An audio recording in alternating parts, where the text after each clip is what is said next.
Bonjour, good day. Mon nom est Denis Robert et j'ai l'honneur d'être le nouvel ambassadeur du Canada au Royaume du Danemark.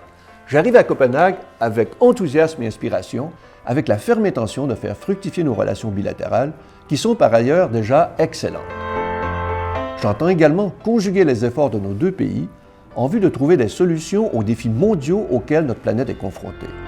En effet, le Canada et le Danemark collaborent étroitement sur certains des enjeux les plus importants au monde, tels que les changements climatiques et l'environnement, la défense d'un ordre international fondé sur des règles et la promotion de valeurs communes comme les droits de la personne, incluant la gouvernance inclusive et la démocratie.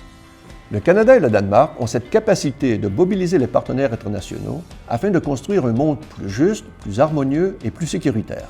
Par exemple, la Convention d'Ottawa sur l'interdiction des mines antipersonnelles, la déclaration d'Ilulissat pour une coopération pacifique dans l'Arctique et, plus récemment, la déclaration contre la détention arbitraire dans les relations d'État à État démontrent de façon tangible la contribution que peut apporter des pays tels que le Canada et le Danemark à un ordre international fondé sur des règles. Le Canada et le Royaume du Danemark sont aussi des pays voisins. À cet égard, l'Arctique, qui est une zone géostratégique de plus en plus importante, constituera une priorité, que ce soit en termes de sécurité, de développement durable et de mise en valeur et de rapprochement des peuples autochtones qui y habitent.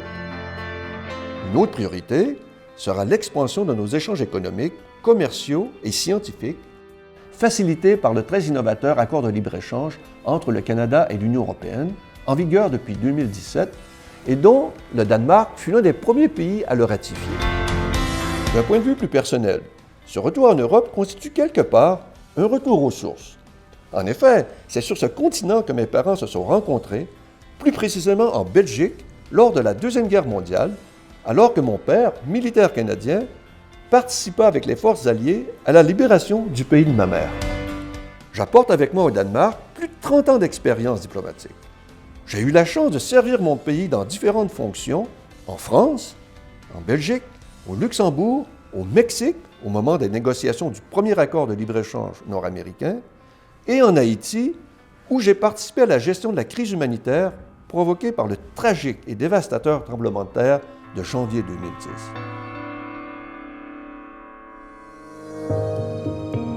La culture et les rencontres humaines font partie intégrante de la vie diplomatique et aussi de ma vie personnelle.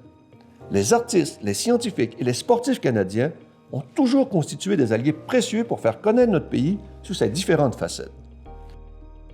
Les artistes canadiens rayonnent à travers le monde. Et peu importe où je me trouve, même dans les rues de Copenhague, la marque d'un artiste canadien apparaît.